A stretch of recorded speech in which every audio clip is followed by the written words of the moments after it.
Jaipal Singh Munda stadium में जिस अनशन ने पूरे झारखंड की सियासत को हिलाकर रखा था, उसमें आखिरकार वो मोड़ आ चुका है जिसका इंतजार लाखों लोगों को था। आमरण अनशन पर बैठे जेएलकेएम के केंद्रीय उपाध्यक्ष देवेंद्र नाथ महतो ने आखिरकार पानी पीकर अपना वाटर फास्ट समाप्त कर दिया है। और ये फैसला किसी दबाव में नहीं लिया गया, बल्कि सामाजिक कार्यकर्ता सोनम वांगचुक से फोन कॉल पर एक लंबी भावनात्मक बातचीत के बाद ये फैसला लिया गया। अब जरा इस पूरे घटनाक्रम को शुरुआत से समझते हैं, क्योंकि इसमें हर मोड़ पर एक नया ट्विस्ट है। नमस्कार, मेरा नाम साक्षी मिश्रा है और आप देख रहे हैं अनकुट मीडिया। देवेंद्र महतो शुरू से एक शर्त पर अड़े हुए थे कि वे अपना अनशन तभी तोड़ेंगे जब सोनम वांगचुक खुद रांची आकर उनसे मुलाकात करेंगे। ये कोई मामूली जिद नहीं थी, बल्कि ये उस भरोसे की मांग थी जो एक जमीनी नेता किसी बड़े नाम से चाहता है कि सिर्फ शब्दों से नहीं बल्कि मौजूदगी से समर्थन जताया जाए। फोन पर हुई बातचीत में जब ये बात सामने आई तो महतो ने पूरे सम्मान के साथ अपनी यही इच्छा दोहराई और यहीं से बातचीत ने वो रुख लिया जिसने पूरे आंदोलन की दिशा को बदल कर रख दिया। सोनम वांगचुक ने सीधे इनकार नहीं किया, बल्कि उन्होंने भरोसा दिलाया कि वे छात्रों के इस आंदोलन के समर्थन में रांची आने की कोशिश करेंगे और जब तक ऐसा नहीं होता वे दूर से ही आंदोलन के साथ मजबूती से खड़े रहेंगे। ये वादा अपने आप में एक बड़ी खबर है, क्योंकि इसका मतलब है कि ये कहानी यहीं खत्म नहीं होती, बल्कि आने वाले दिनों में रांची की धरती पर एक और बड़ा घटनाक्रम देखने को मिल सकता है। सोनम वांगचुक ने देवेंद्र नाथ महतो से बेहद सीधे और स्पष्ट शब्दों में कहा कि किसी भी आंदोलन का मकसद खुद को नुकसान पहुंचाना कभी नहीं होता, बल्कि असली उद्देश्य सरकार का ध्यान लोगों की समस्याओं की तरफ खींचना होता है।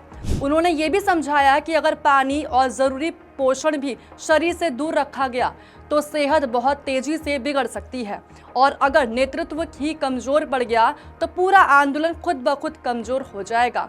ये बात सुनने में जितनी सामान्य लग रही है, राजनीतिक और सामाजिक आंदोलनों के इतिहास में उतनी ही गहरी है, क्योंकि कई बार सबसे बड़ा नुकसान बाहरी ताकतों से नहीं बल्कि खुद नेतृत्व की जिद से होता है।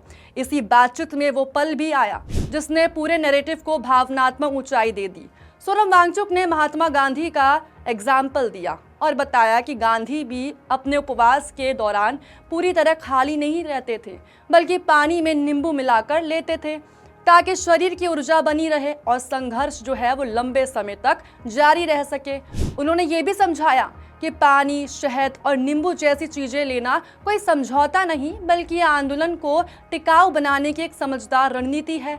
ये वो तर्क था जिसने आखिरकार महतो के मन में बैठी उस जिद को हिलाकर रख दिया जो अब तक किसी दलील से नहीं टूट रही थी। और लगातार समझाने बुझाने के बाद देवेंद्र महतो ने आखिरकार पानी ग्रहण करने का फैसला लिया।